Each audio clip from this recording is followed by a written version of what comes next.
Tara sa aming tindahan at kilalanin ang bagong bisita namin. Please do support my vlog sa inyong pag-like at pag-follow. At pwede rin kayo mag-subscribe sa aming YouTube channel at click yung notification bell para updated kayo sa mga bagong videos. Ito nga pala yung bagong bisita sa aming tindahan, si Miming.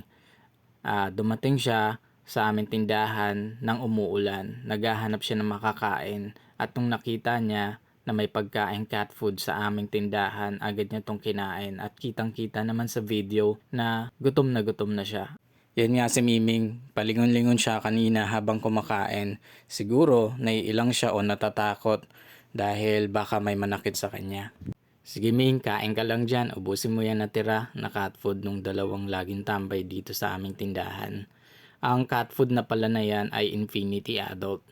Yan yung binibigay ko rin doon sa mga pusang laging nakatambay sa aming tindahan, yung pregnant cat at saka si Bengoy.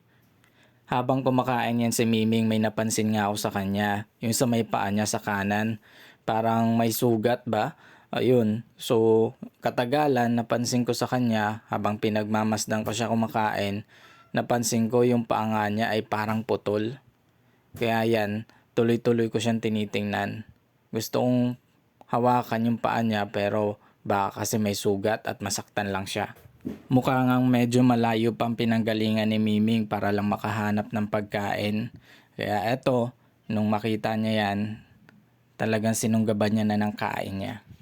Pansin ko rin kay Miming na mukhang malinis naman siyang pusa kasi kita naman sa balahibo niya na maputi siya. Wala pang madumi-dumi yung mga balahibo niya. Siguro meron talagang nagmamay-ari kay Miming. Nagkataon lang na lumabas siya at nagutom para makikain kung saan. Yan nga't malapit na maubos ni Miming yung cat food. Ito nga palang si Miming ay napaka-espesyal na pusa. Dahil nga sa paa niya na napansin ko na may sugat o putol, makikita ninyo sa video. Ayan po. Ayan, mamaya makikita nyo po na kung ano yung tsura ng paa niya. Ayan, naubos na ni Miming yung cat food. Sana nabusog ka dyan, Ming, ha.